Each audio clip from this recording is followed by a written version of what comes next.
हमें भी आज करना है, अब करना है। और अधिकतर देखा जाता है कि जितने अन्य कार्य होते हैं उन्हें हम नहीं टालते, जो सांसारिक कार्य हैं उन्हें नहीं टालते, और जो भगवान के कार्य होते हैं भक्ति के भजन के उनको टालते हैं। अच्छा, कथा में भी जाना होता है तो जिन्हें लगन लग गई, जिन्हें लो लग गई, वो तो जैसे घड़ी में टाइम होता है तो उनको अंदर से ललक होनी शुरू हो जाती है, टाइम हो गया, चलो जल्दी चलो जल्दी। अभी जिनकी लो उतनी नहीं लगी है उनको लगता है कि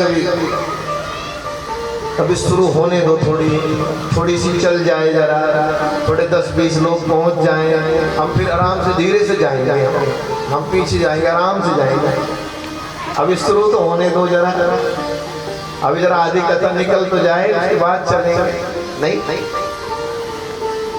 वो धीरे से चलेंगे, पीछे से। और संसार का कोई कार्य चल रहा हो, सांसारिक स्थितियां हो, और वहां पता चले भैया जल्दी पहुंचो, फिर वहां भीड़ हो जाएगी, फिर तुम्हारा नंबर नहीं आएगा, आगे पहुंचो जल्दी से। जैसी ललक संसार के बहुत सारे कार्यों के लिए रहती है, वैसी ललक जब गोविंद के लिए बन जाए, ऐसा नहीं है कि किसी की बनी बनी, बहुत सारे लोगों की बन गई है, और जिनकी बन गई है उनके साथ भगवान का संबंध भी वैसा ही बना हुआ है, वैसी डोरी उनके साथ बंधी हुई है भगवान। तो इन सारे तापों को तो नष्ट करने वाले वही हैं। जब उनकी कृपा हो जाए तो विचार कीजिए फिर क्या चाहिए। अभी जो असाध्य स्थितियां रोगों की लग जाती है, डॉक्टर को भरोसा करते हैं, करना चाहिए, किसी न किसी के रूप में तो देखेंगे, लेकिन जब डॉक्टर भी कुछ न कर पाए तो फिर क्या कहें। डॉक्टर भी क्या बोले, वो भी यही कहे कि भगवान से बोले भगवान से प्रार्थना करो, मैं तो कार्य कर सकता हूँ, करने वाले कोई और है, भगवान से प्रार्थना करो। अरे उनसे तो करनी पड़ेगी, उनकी कृपा होती है, असाध्य भी साध्य हो जाता है, और जब कृपा नहीं होती मेरे गोविंद की तब साध्य भी असाध्य हो जाएगा।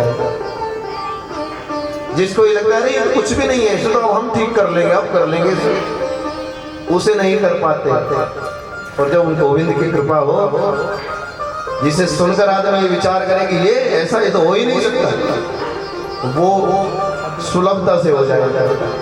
इसलिए कृपा में बहुत बल है। परिश्रम करे कोई कितना भी, लेकिन कृपा के बिना काम चलता नहीं है। चाहे कोई कितना परिश्रम कर ले, लेकिन भगवान की कृपा के बिना काम नहीं चलता। कृपा तो चाहिए, और कृपा तो तभी बनेगी जब हमारा प्रेम की डोरी भगवान से वैसी बनी रहे। भगवान नहीं कहते कि तुम मुझे याद करो, लेकिन हमारा प्रेम कहता है, हमारा स्वभाव कहता है, हमारा भाव कहता है कि हम गोविंद के साथ जुड़े, गोविंद के साथ हमारी प्रीति, हमारा प्रेम जुड़े। हमारा प्रेम कहता है हम उसी प्रेम से, उसी भाव से अपने गोविंद के साथ जुड़ना चाहते हैं। कबीरा समझे निर्धना धनवंता नहीं कोई, और धनवंता सोई जानियो जाको, बोलो राम नाम धन होई। जिसके पास में भगवान नाम रूपी धन है वही असली धनवान है, और बाकी सब तो बोलो निर्धन है। क्यों है निर्धन जानते हो? जिस दिन आग बुझ गई, बोलो बस जिस दिन आग बंद हो गई महाराज समझ लेना उस दिन कंगाली है। क्यों? जो कुछ कमाया था सब संसार का था, संसार में रहने तक की कमाई तो कर रखी थी, उसके बाद की नहीं थी, और फिर नहीं की तो आग बंद होते ही कंगाल। फिर यमदूत पकड़ेंगे, बोले तो हमें जानते, हम तो सेठ जी हैं, ऐसे कैसे पकड़ रहे? बोले सेठ जी तो तुम कल तक थे प्यारे, अब तुम सेठ जी नहीं रहे, अब तुम कंगाल जी हो गए, अब हमारे चंगुल में फंस गए। इसलिए कल के लिए भी सेठ जी बने रहे, खाली आज के ही सेठ जी न बने, कल के भी सेठ जी बने रहे, ताकि यमदूत नहीं आए पीछे से खड़े होकर के सेठ जी प्रणाम करें। बोले हम नहीं छू सकते आपको तो भगवान के पार्षद आपके पास आएंगे, हमारे आने की हिम्मत नहीं है। आज के सेठ जी तो बहुत बन जाते हैं, लेकिन कल के सेठ जी बनने के लिए बोलो भगवान के चरणों में प्रीति करनी ही पड़ती है। और हम बहुत विश्वास के साथ ये बात कहते हैं, आज अपनी इच्छा से भगवान की भक्ति कर लो, भजन कर लो, नहीं तो एक दिन ऐसा आएगा जब तुम्हें मजबूरी में करनी पड़ेगी, करनी तो पड़ेगी, उसके बिना उद्धार नहीं हो सकता। ये मनुष्य योनि ही तो एक ऐसी योनि है जिस योनि में आकर के व्यक्ति भक्ति करता है, भजन करता है, कथा श्रवण करता है और अपने समस्त जन्मों के अनेक योनि में जाकर के जो कर्म किए उन सब के पापों का प्रायश्चित इस योनि में भगवान की भक्ति करके कर लेता है। अच्छा, यही योनि क्यों श्रेष्ठ है, कभी विचार किया आपने? और इतनी सारी योनियां हैं। अभी लोग पक्षियों को देखते हैं तो कई लोगों को लगता है इससे अच्छा तो पक्षी होते, यहाँ से उड़ के वहां कहीं और चले जाते, जहां मन करे वहां चले जाते। नहीं, कई बार भाव कुछ भी लगा लेता है, भले बचपन में ऐसा सोचते हैं लेकिन लोग सोच लेते हैं। कभी उन्हें पक्षी अच्छे लगते हैं, कभी उन्हें पशु अच्छे लगते हैं, कभी उन्हें अन्य जीव अच्छे लगते हैं। इतनी सारी योनियों में शास्त्र ने तो किसी को श्रेष्ठ नहीं कहा, जबकि अपनी अपनी जगह पर वो सारे श्रेष्ठ हैं। गाय कितनी श्रेष्ठ है, 33 कोटि देवी देवताओं का वास जिसमें पहली रोटी बने तवे पर तो वो गाय के लिए जाए, उनको गाय को देखो तो उनको प्रणाम करो, वो इतनी प्रणम्य है, वो इतनी नमन करने योग्य है, इतनी सम्माननीय है, लेकिन फिर भी नहीं कहा कि बड़े भाग्य से गाय का तन मिला है तो बहुत भाग्य से मिला। नहीं कहा। इतनी श्रेष्ठ होते हुए भी उनकी शरीर की प्रशंसा नहीं है, उनकी योनि की प्रशंसा नहीं है। शेर जंगल का राजा है, माँ भगवती की सवारी बना हुआ है। जब भगवती का पूजन होता है तो सिंह का भी पूजन हो जाया करता है उनके अनुचरों के रूप में। लेकिन नहीं कहा कि भैया बहुत भाग्य से शेर का तन मिलता है, बहुत भाग्य से हाथी का तन मिलता है, बहुत भाग्य से कोई अन्य शरीर मिलता है। नहीं कहा, केवल मनुष्य के लिए कहा। क्यों? कभी सोचा, कभी विचार? इसलिए कि ये दो पैरों पर खड़ा होकर चलता है। वो बहुत सारे जीव हैं ऐसे जो दो पैरों पर खड़े होकर चल लेते हैं, इसलिए कि अच्छा भोजन कर लेता है। बहुत सारे जीव हैं ऐसे जो अच्छा भोजन करते हैं, हमसे भी अच्छा करते हैं, श्रेष्ठ भोजन करते हैं। इसलिए कि ये कपड़े पहनता है, इसका घर है, परिवार है, इसलिए ऐसे बहुत सारे जीव हैं जो अपना घर बनाकर अच्छे से रहते हैं, उनका भी पूरा परिवार है, वो भी अपनी पूरी परिवार की फैमिली के साथ रहते हैं। श्रेष्ठता किस लिए है, कभी विचार करके देखें। आपको एक चीज से ज्यादा और कोई अलग चीज दिखाई नहीं देगी। श्रेष्ठता केवल एक ही बात की है कि इसी ही शरीर में आकर के भगवान की भक्ति हो सकती है, इसी शरीर में आकर के कथा श्रवण की जा सकती है, इसी शरीर में आकर के ऐसा कुछ किया जा सकता है जिससे संसार के भव सिंधु से पार हुआ जा सकता है। फिर क्या अंतर रहा अगर इस योनि में आकर ये नहीं किया, तो फिर क्या अंतर रहा अन्य शरीरों का और इस शरीर का? फिर तो कुछ भी बन जाते। अगर ये करना ही नहीं था तो फिर कुछ भी बन जाता। जो लोग कह रहे हैं हमने बड़ा स्ट्रगल किया, हमने बहुत पढ़ाई में मेहनत की, हमने फिर बहुत अच्छी नौकरी में मेहनत की, हमने बहुत अच्छा घर बनाया, हमने ये किया, तुमने पूरा निचोड़ निकाल करके बताओ तुमने जीवन में किया। खाली अच्छा रहना, अच्छा पहनना, अच्छा खाना, इससे ज्यादा क्या किया? फिर खाना पहनना रहना यही तो किया ना। फिर ये तो संसार के सारे जीव करते हैं, बस थोड़ा सा 19-21 तो रह जाता है। कौन सा ऐसा है? उन्हें वस्त्रों की जरूरत नहीं है, उन्हें ठाकुर जी ने प्राकृतिक वस्त्र प्रदान किए हैं। जब उन्हें जैसी व्यवस्था चाहिए होती है वैसा भगवान ने दिया है।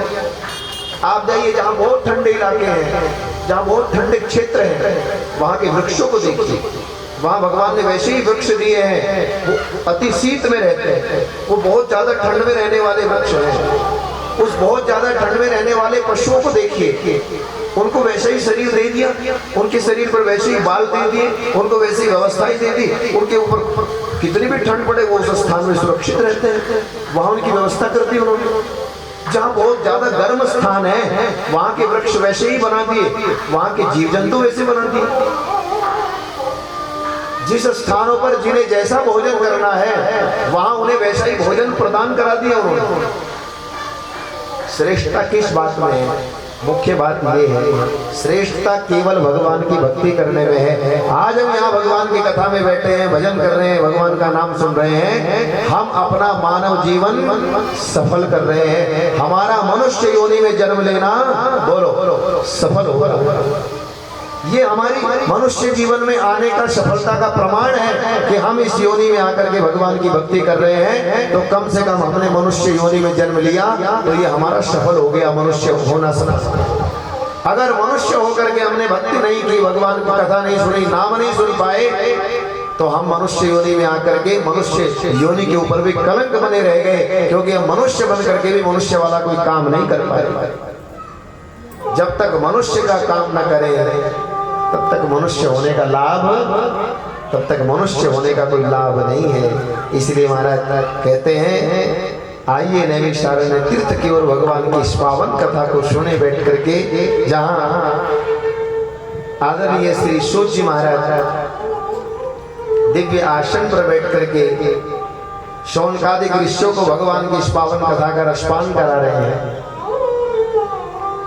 नैमिषे सूतमासीनम् अभिवादय महामतिम् कथामृत रसास्वाद कुशल शौनको ब्रवीत्। महाराज नैमिषारण्य तीर्थ में शौनकादिक 88,000 ऋषि सूत जी महाराज के चरणों में बैठे थे और सूत जी उनको कहते हैं कुशल शौनको ब्रवीत्, जो सुनने में कुशल है, सुनते सुनते जिन्हें अभ्यास हो गया सुनने का। अच्छा, सुनते सुनते अभ्यास हो जाता है, सभी तरह का अभ्यास हो जाता है। बहुत सारे लोगों को घर में जहाँ अनेक प्रकार की बातें होती रहती है, फिर उन्होंने वो सब बातें सुनने का भी अभ्यास बना लिया। वो कहते हैं अब हमें आदत पड़ गई है, अब ये तो ऐसे ही करते रहते हैं, हमने भी आदत बना ली, अब हमारी आदत बन गई है। अच्छा, तुमने ये सब की तो आदत बनाई, कथा की भी तो आदत बनाई जाएगी। प्रेम से उसे श्रवण करते रहे, भाव से उसे श्रवण करते रहे, वही आनंद हमारे जीवन में बार बार हर बार श्रवण करने पर आता रहे, वैसी आदत बन जाए। तो उसको कुशल शौनको ब्रवीत् कहा। वो कहा ये कुशल श्रोता है, ये सुनने में बड़े श्रेष्ठ हैं, अच्छे हैं, और सभी प्रकार के श्रोताओं का सम्मान किया, जो मन से, क्रम से, वचन से, प्रेम से भगवान की कथा को श्रवण करने वाले, उनका भी जो काट छांट करके थोड़ी भी कथा अपने जीवन में भरकर ले जाने वाले हैं, उनका भी। और जिन्हें निद्रा देवी थोड़ा परेशान करती रहती है कई बार कथा में बिठा करके, कि उन्हें झोंके लग जाते हैं कई बार, कि वो भगवान की कथा में बैठे हैं तो वहाँ झोंका लग जाए। तो महाराज भगवान की कथा में कई बार ऐसे लोगों को झोंका आ जाता है जिनको वैसे नींद नहीं आती, लेकिन बोलो कथा में झोंका लग जाता, तो वो पूजे महाराज वैसे नहीं नींद आती, पड़े रहते हैं बिस्तर पर, सोचे नींद आए, नींद तब नहीं आती, और कथा सुनने बैठे हैं तो बोलो तब आ जाती है। कहाँ से चली आती है? तब हम नहीं चाहते अब आवे, लेकिन तब चली आती है। जानते हो घर के बिस्तर पर वो आराम नहीं मिलता, वो शांति भी नहीं मिलती वहां। जब भगवान की कथा में बैठते हैं ना, चारों तरफ का वातावरण बड़ा शांत रहता है, केवल भगवान की कथा की अमृत वर्षा ऊपर होती रहती है धीरे धीरे, तो उसमें इतना आनंद आ जाया करता है कई बार कि भक्त को निद्रा देवी आकर के बोलो घेर लिया जाती है। अब जैसे निद्रा देवी आकर घेरती है तो बस समझो वो तो बेचारे ध्यान में ही लग जाते हैं। लेकिन जैसे ही नाम आए कि भैया प्रेम से कह दो, इतनी जोर से कम कह दिया करो कि अगर कोई बगल बगल में थोड़ी निंद्रा में आने की तैयारी कर रहा हो तो आपके राधे राधे कहने से बोलो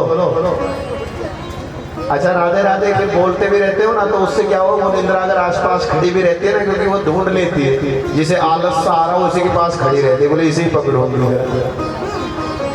क्योंकि निंद्रा भी तो यही रहती है आपके आसपास। देख लेते पहले शकल, किसे आलस सा आ रहा है, कौन ज्यादा रोटी खा के आया, किसने ज्यादा हैवी भोजन कर रखा है, तो उसके पास खड़ी रहती है, बोले इन्हें आएगी नहीं, क्योंकि यही आए ज्यादा भोजन करके, मैंने जो हल्का फुल्का करके आए, जो व्रत रह के आए, बोले व्रत वालों के पास मैं क्या करूंगी जाके, नींद को भी लगता होगा, बोले व्रत वालों को तो वैसे ही नींद आवे, नहीं इनके पास मैं क्या करूं जाके। हाँ, जो खूब भोजन करके आओ उनके पास जाओ, क्योंकि उन्हें थोड़ा सा आलस आएगा तो निंद्रा उन्हें आ सकती, तो इसलिए निंद्रा से भी सावधान रहना महाराज। लेकिन भगवान के नाम से जुड़े रहे, निंद्रा अगर आ भी जाए तो भी कोई बात नहीं, मुख्य बात है हमारे ठाकुर जी के साथ हमारा संबंध जुड़ने की, प्रीति बनने की, बस वो बनी रहे, तो उसी से नारायण हमारे ऊपर कृपा कर दिया। तो इसलिए तीनों प्रकार के श्रोताओं के लिए कहा कि वो तीनों ही अच्छे हैं महाराज, और उनके ऊपर सबके ऊपर कृपा बरसती है। हाँ, इतना जरूर है कि जिसका जैसा पात्र है वो वैसी ही कृपा भर कर ले जाएगा, जिसका बड़ा पात्र है उसके पास कृपा भी ज्यादा जाएगी, जिसका पात्र छोटा है बोलो बोलो बोलो तो कृपा जाएगी, पर छोटा पात्र है तो थोड़ी चली जाएगी, कम चली जाएगी, पर जाएगी। ऐसा नहीं है कि महाराज आकर बैठे और हमें कुछ मिल नहीं पाया, ऐसा नहीं होगा। ऐसा उनके साथ जरूर हो जाता है जिनके श्रद्धा के पात्र उल्टे हैं, जिन्होंने अपने श्रद्धा के पात्र को उल्टा रख रखा है, अब उस पर कितनी कृपा बरसती रहे, कितनी बरसती रहे, वो सब कृपा बह जाती है इधर उधर, पात्र खाली का खाली। ऐसी कृपा मेरे ठाकुर जी से मांगनी है कि भगवान का कृपा प्रसाद हमारे हृदय रूपी पात्र में भरता चला जाए, ताकि हमारे अंदर जो रहेगा वही बाहर भी आएगा। बहुत सारे लोग किन्हीं बातों को लेकर कहेंगे कि ये चीज हम कहना नहीं चाहते थे, लेकिन फिर भी हमारे मुख से बोलो निकल गई। कोई भी चीज आपके मुख से ऐसे ही नहीं निकलती है, वो आपके पेट में रहती है तभी निकलती है, वो आपके अंदर होगी ना, आपने अपने हृदय में रखी होगी। कई लोग कहते हैं बात नहीं पचती, बोले इनके पेट में, जब तक ये उसे कहीं निकाल न दे तब तक इन्हें शांति बोलो नहीं मिलती। तो पेट की बात तो जल्दी निकलती है, क्योंकि वो पेट में उथल पुथल करती रहती है, लेकिन जो बात हृदय में रहती है वो भी किसी न किसी दिन निकलती है। जो आपके मुख से निकल रहा है वो गलती से निकल रहा है या सोच समझ करके निकल रहा है, जो निकल रहा है वो आपके अंदर है, तो आपके मुख से बोलो बाहर आ रहा है। अगर वो आपके अंदर होता ही नहीं तो वो आपके मुख से बाहर भी आता नहीं। इसलिए कह रहे कोई बात नहीं, जीवन है ये, इसमें बहुत कुछ सुनना पड़ जाता है, बहुत कुछ अंदर भरा भी रहता है, लेकिन कोई बात नहीं। हम ठाकुर जी के सामने बैठे हैं, हम भागवत जी के सामने बैठे हैं, हम अपने पात्र को उल्टा कर दें, जो फालतू का भर रखा था वो खाली हो जाएगा, और अब नए सिरे से भगवान का नाम रूपी अमृत अपने हृदय रूपी पात्र में भर लेंगे, ताकि जो अंदर रहेगा वही बाहर भी निकलेगा। आपके व्यवहार से पता चलना चाहिए कि आपने कथा सुन रखी है। अच्छा, जिन्होंने कथा सुन रखी है और जिन्होंने कथा नहीं सुनी, उनमें क्या क्या परिवर्तन होना चाहिए?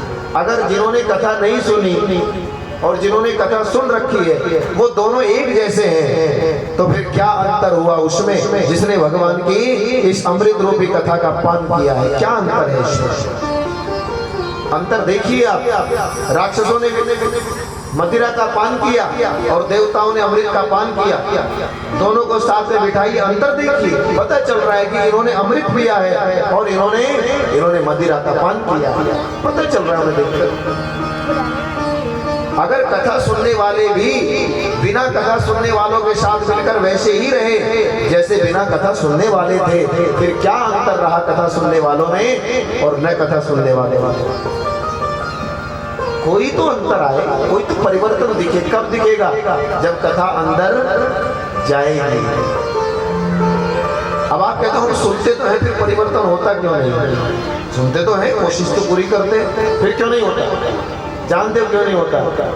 हम कथा को अंदर जाने ही नहीं देते, नहीं जाने देते। कई लोगों को हमने देखा, कोई दवाइयाँ बड़ी कड़वी होती हैं, अब उन्हें उनका पीने का मन नहीं। अब जो धीरे धीरे जब वृद्ध अवस्था आती रहती है ना, तो बूढ़े में भी लोग बड़े जिद्दी हो जाते हैं, छोटे बच्चों की तरह। जैसे छोटे बच्चों को जबरदस्ती करके वो कड़वी चीज पिलानी पड़ती है ना, जल्दी पीते नहीं है, ऐसे बूढ़े भी वैसे हो जाते हैं, जिद्दी। और पता चले कि उन्हें कोई चीज अच्छी नहीं लग रही, उन्हें पीनी नहीं है, और तुम जबरदस्ती करो सामने बैठ के नहीं पीनी पड़ेगी, ठीक नहीं हो ना, पीनी पड़ेगी। अब वो पता चले कभी टेढ़ा मुंह करें, कभी आंख नीचे, कभी इधर को मुंह करें, कभी उगलाई करके दिखाएं कि हमसे नहीं होगा। क्यों? मुख में, कई बार तो क्या करते हैं, मुख में रख लेंगे, ऐसा दिखा देंगे तो मैं कर लिया उन्हें। आप जाओगे पीछे उलटोगे, मुख में ही रखा था। यही स्थिति है कथा की। ये तुम्हारे कानों में तो जाती है, पर ये कान जो कि ठाकुर जी ने दो लगा रखे हैं ना, इधर से सुन लेते हो और बोलो, इधर से निकाल देते। अच्छा देखो कितनी विचारणीय बात है। जिन बातों के लिए ये कहा जा रहा है बार बार कि इन्हें अंदर ले जाना है, रखना है हमेशा के लिए, उन्हें हम यहां से सुनकर यहां से निकालते जा रहे हैं। और जिन्हें ये कहा जा रहा है कि महाराज ये बातें संसार की आपके किसी काम की नहीं है, इन्हें इधर से सुनकर इधर से निकाल देना, इन्हें अंदर मत ले जाना, वो हमने अंदर रख रखी सालों साल पुरानी बातें, ऐसी बातें जिनका कोई मतलब नहीं है। विचार करिए, जो घर के अंदर फालतू की चीजें होती हैं, कूड़ा करकट, उसे घर में संभाल के रखते हो क्या? जिसका कोई यूज नहीं है, रखते हो संभाल के, ऐसा सोच करके नहीं कभी न कभी काम आ जाएगा। पुराने लोग तो करते थे ऐसा, फालतू का कूड़ा इकट्ठा करके रखते थे, कभी न कभी काम आ जाएगा, कभी न कभी काम आ जाएगा। अब वो कभी न कभी के चक्कर में कूड़ा ही वाला रहता है, और जहाँ कूड़ा घर रहता है ना, वहाँ नेगेटिविटी उतनी इकट्ठी होती रहती है। उतनी चीजें इकट्ठी करिए जितने तुम्हारे जीवन में इस्तेमाल हो सके। नहीं तो फालतू के कपड़े भी अलमारी में भरे हुए नेगेटिविटी उत्पन्न करते रहते हैं। और होता है ना आप लोगों की शादी, अभी अलमारी भरी पड़ी है कपड़ों की, जब कहीं जाने का नंबर आए अलमारी खोले, लो हमारे पास तो पहनने के लिए कोई कपड़ा ही नहीं है। अलमारी के अंदर कपड़े रखने की जगह नहीं है, भरी पड़ी है, और खोलते ही उसे देखकर लो इसमें तो एक भी जोड़ा हमारे पहनने का है, इनमें क्या हो गया? बोले सब पहन रखे, कोई एक भी ऐसा बचा ही नहीं जो पहना ना हो। अब बिल्कुल नया चाहिए, और वो सब लदे पड़े हैं। सच मानना, आपके बहुत सारे कपड़े, आपके बहुत सारे वस्त्र उसमें ऐसे होते हैं जिन्हें आप सालों साल तक नहीं पहन पाते, लेकिन वो सजे रखे हैं, वो आपने रख रखे हैं। और ये कब तक रहेंगे जानते हो? तक अलमारी भरी रहेगी। और जिस दिन आंख बंद होगी ना, उस दिन तुम्हारे पीछे तुम्हारे इस संतानें उनकी गठरी बांध करके ये सोचेंगे इन्हें कहाँ लुटाएं, क्योंकि मरे हुए आदमी के कपड़े नहीं पहनता कोई, उसके गहने तो पहन लेते हैं सब, उसके सोने चांदी की चीजें कोई नहीं फेंकता, उसे तो कहते हैं वो तो कोई दिक्कत नहीं है हमारे, लेकिन उसके कपड़े सब लुटाने के लिए तैयार रहते हैं। बोले कपड़े कौन पहनेगा, इनको दे के आओ किसी को। उस व्यक्ति ने अपने जीते जी नहीं दिया किसी को, उसने जोड़ जोड़ कर रखता रहा, इकट्ठा करता रहा, तब नहीं दे पाया अपने हाथ से। आज उसके जाने के बाद उन्हें लुटाया जा रहा है। वैसे नहीं लेता तो कोई वही फेंका हो, कहीं ना कहीं डाला हो, इसे अलमारी को खाली करो, ये इन कपड़ों में बंधी पड़ी है। बहुत सारी चीजें, मेरा कहने का तात्पर्य है जो भी अत्यधिक हम जोड़ते चले जाते हैं उसका यूज नहीं है, हम उसे देख तक नहीं पाते, लेकिन हमने इकट्ठा कर रखा है और वो इकट्ठी की हुई चीजें नेगेटिविटी उत्पन्न करती है, नकारात्मक ऊर्जा को जन्म देती है और वो हमें चिंताओं में डाल कर रखा है। अच्छा सोचो, जिनके पास थोड़ा ही सामान रहता है वो जल्दी साफ सफाई करने व्यवस्था बनाओ सब जल्दी करके अपना चकाचक हो जाते हैं। जिनका जितना ज्यादा सिस्टम रहता है उन्हें उतना ही ज्यादा समय लगता है। पता चला यहाँ से शुरू किया वहां तक पहुंचे, तब तक पीछे से दोबारा फिर नंबर आ गया, बोले फिर शुरू हो जाओ, फिर वही व्यवस्था। व्यक्ति संसार में बड़ा बनना तो चाहता है, ज्यादा इकट्ठा करना तो चाहता है, ज्यादा जोड़ना तो चाहता है, पर ये सोचो कि शांति किसमें मिलेगी, ज्यादा में या थोड़े? सोच कर देगा। उनकी भी उतनी ज्यादा व्यवस्थाएं जोड़नी पड़ती है।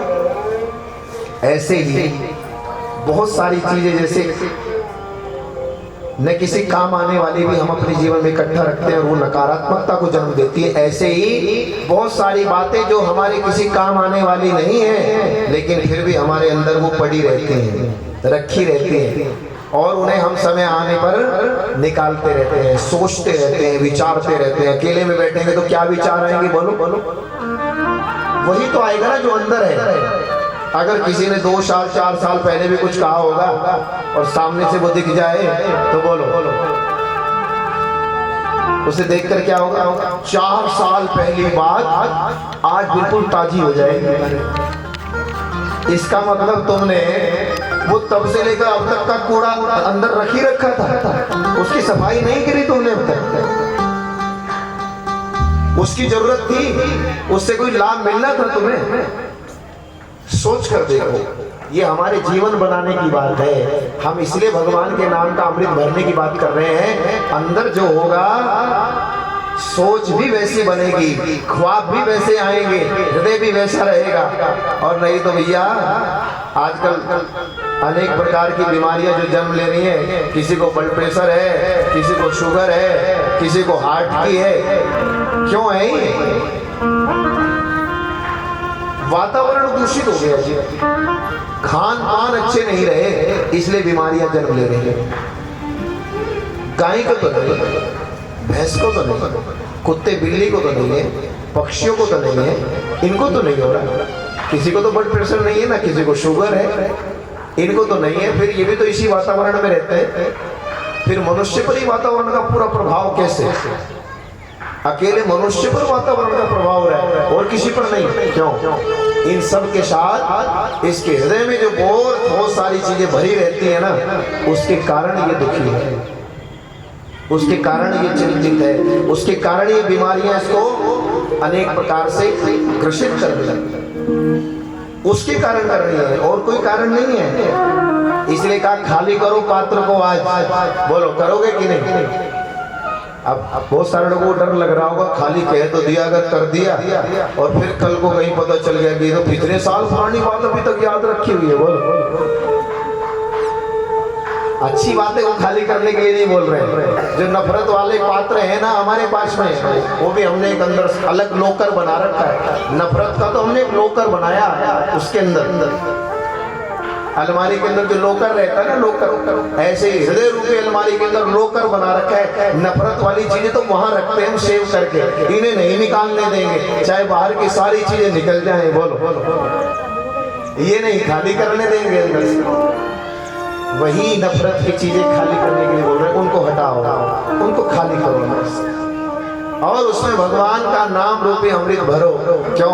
ये नाम रूपी अमृत ही हमारे जीवन का, ये नाम रूपी अमृत ही हमारे जीवन का कल्याण करेगा। ये जब इसमें आएगा तब हमारे ऊपर हमारे प्रभु की अपार कृपा बरसेगी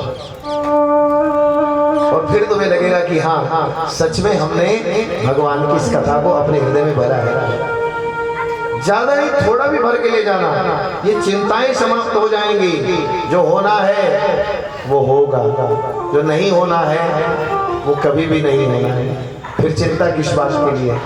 गोविंद जो करेंगे बोलो वो अच्छा करेंगे, भरोसा है कि नहीं है? जब है तो फिर डरना किस बात के लिए?